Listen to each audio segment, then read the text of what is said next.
Tracer en creux. Tracer en creux, le mot dit, je trace et je creuse. C'est ce qu'on appelle la gravure.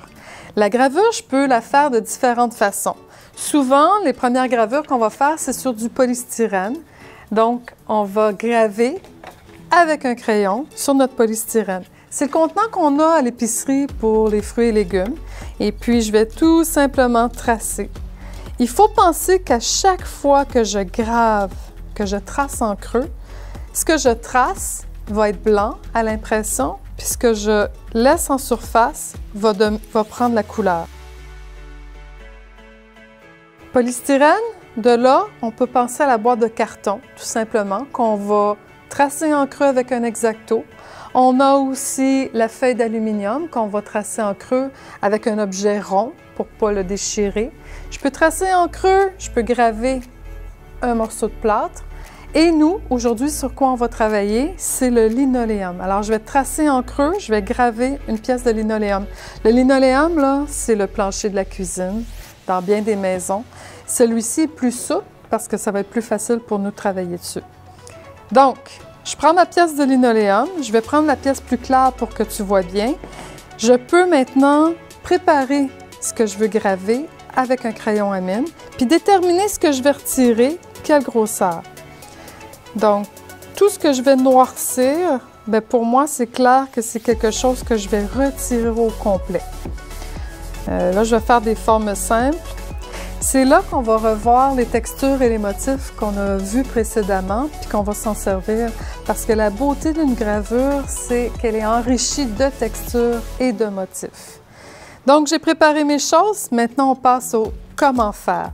Qu'est-ce que j'utilise? En passant, mon dessin, je ne suis pas satisfaite, je peux l'effacer. Je l'ai testé. Alors, si je dis « Oh, cette ligne-là, elle n'est pas bonne », je peux l'effacer. Important aussi, si tu utilises le crayon à mine, que ta pointe ne soit pas trop pointue pour ne pas déchirer ou abîmer le linoléum. Comment faire maintenant? Alors, toi, tu vas utiliser ceci. Ça s'appelle une gouge. Une gouge, c'est un outil à graver spécifiquement pour faire la gravure sur le linoléum. Peut-être sur le bois, mais c'est risqué. Tu dévisses. À l'intérieur, tu vas te rendre compte qu'il y a plusieurs lames pour couper. Il y en a une qui est dangereuse. Je te recommande fortement de ne pas l'utiliser, même peut-être de la jeter parce qu'elle est très pointue et dangereuse et ça ne sert pas. Donc, on enlève ça. Je choisis le format de la lame. Là, ce que je te propose, c'est d'utiliser l'envers de ton linoléum, puis pratique-toi. Gêne-toi pas pour pratiquer ta pression. Comment je tiens la gouge? Regarde, le bout est arrondi, ça rentre dans la paume de la main et ma main recouvre. Mon doigt, mon index, pour stabiliser ma lame, va venir se poser pour être sûr que ma pression est bonne. Erreur que je vois souvent, la main en avant. Qu'est-ce qui peut se passer? Si je donne un coup de ciseau, ça fait mal. Jamais non plus je travaille vers moi. Alors, je travaille, je pratique, je dépose ma main à l'arrière pour avoir un appui solide. Si tu remarques que je suis debout aujourd'hui, je te recommande aussi de travailler debout parce que ta force est plus constante. Et là, je vais tracer en creux, je vais préparer ma forme. Fais des tests, pratique tes textures, pratique les courbes pour voir comment tu te sens avec. Mon dessin est prêt. J'ai tracé la forme contour. Je rentre à l'intérieur. Je veux faire, c'est une tête de loup, je vais lui faire des textures de poils.